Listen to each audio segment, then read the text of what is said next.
भारत भूमि को देवी देवताओं की भूमि के रूप में जाना जाता है। यहाँ 33 करोड़ देवी देवताओं को आदर्श मानकर पूजा जाता है। संस्कृति और परंपराओं से परिपूर्ण इस धरती पर मां दुर्गा को संपूर्ण जगत के प्राणियों की जननी कहा जाता है और हर साल 2 बार अश्विन और चैत्र महीने में 9 दिन तक जागरण किया जाता है, जिसे नवरात्रि कहा जाता है। नवरात्रि के दौरान देवी दुर्गा के 9 रूप शैलपुत्री, ब्रह्मचारिणी, चंद्रघंटा, कूष्मांडा, स्कंद माता, कात्यायनी, कालरात्रि, महागौरी, सिद्धिदात्री की क्रमश 9 दिन पूजा की जाती है और उनसे शक्ति, समृद्धि और सफलता की प्रार्थना करते हैं।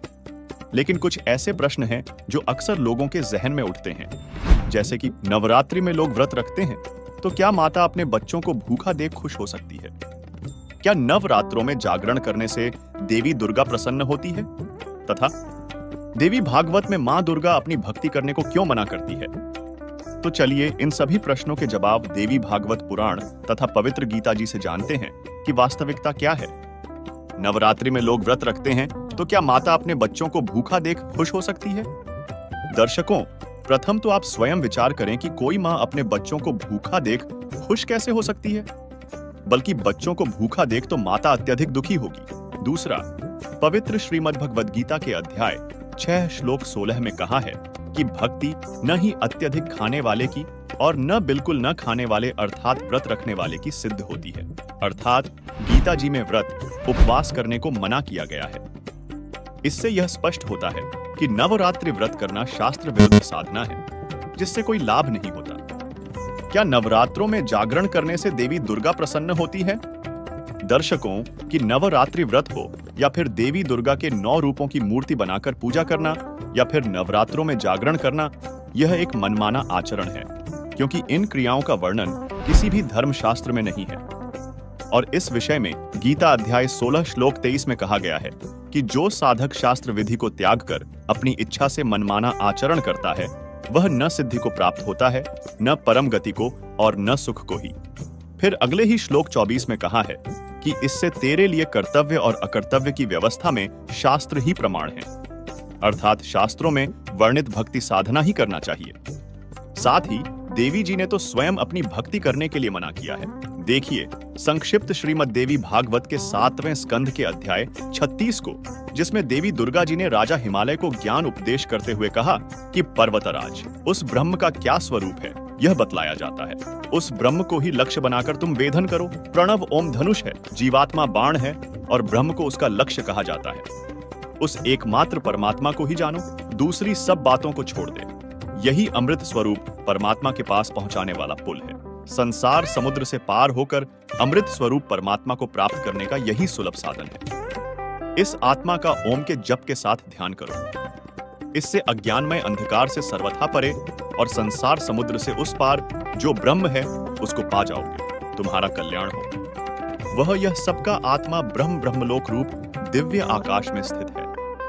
यानी देवी जी अपनी भक्ति करने के लिए भी मना कर रही हैं और एक ब्रह्म की भक्ति करने के लिए हिमालय राजा को कह रही हैं।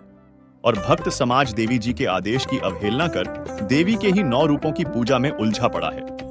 तो जरा सोचिए कि क्या दुर्गा जी के आदेशों की अवहेलना करने से देवी हमसे प्रसन्न होगी? जिसका सीधा जवाब है कि माता आदेशों की अवहेलना करने वालों से खुश नहीं होगी।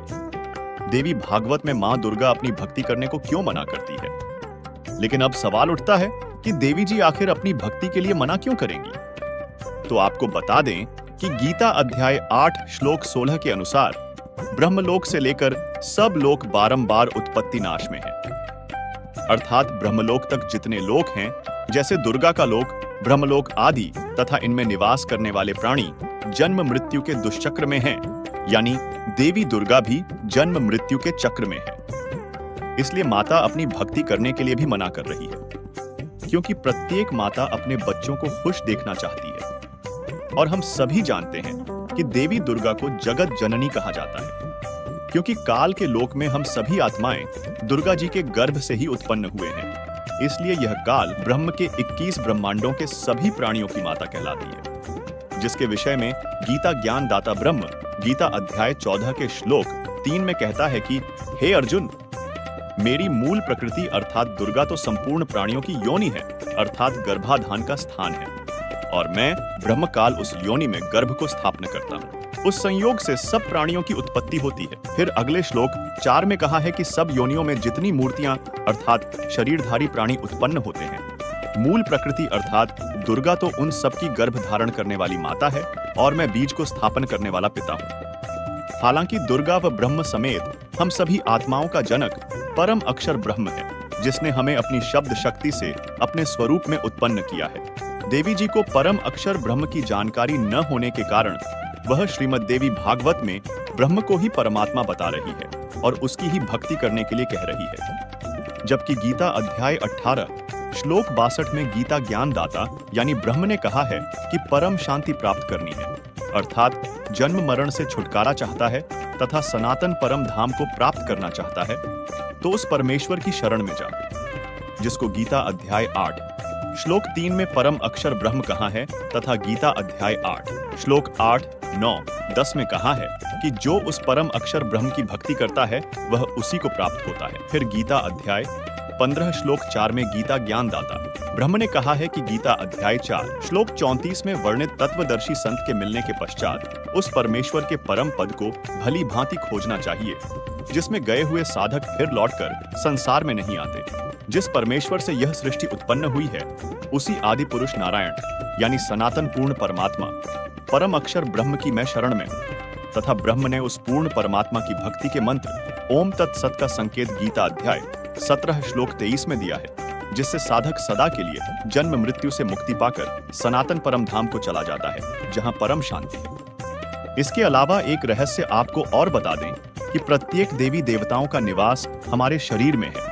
जैसे दुर्गा जी हमारे शरीर में बने कंठ कमल में निवास करती हैं, जिनका वास्तविक मंत्र भी तत्वदर्शी संत अपने शिष्यों को प्रथम दीक्षा के दौरान देता है। इसलिए साधक को तत्वदर्शी संत द्वारा बताई गई शास्त्र अनुकूल भक्ति करनी चाहिए, जिससे देवी दुर्गा जी से मिलने वाला लाभ भी प्राप्त होगा और परम अक्षर ब्रह्म की भक्ति करके परम शांति व सुख की प्राप्ति होगी, जिसकी संपूर्ण जानकारी जानने के लिए आज ही डाउनलोड करें संत रामपाल जी महाराज ऐप और पढ़ें पुस्तक हिंदू साहेबान नहीं समझे, गीता, वेद, पुराण।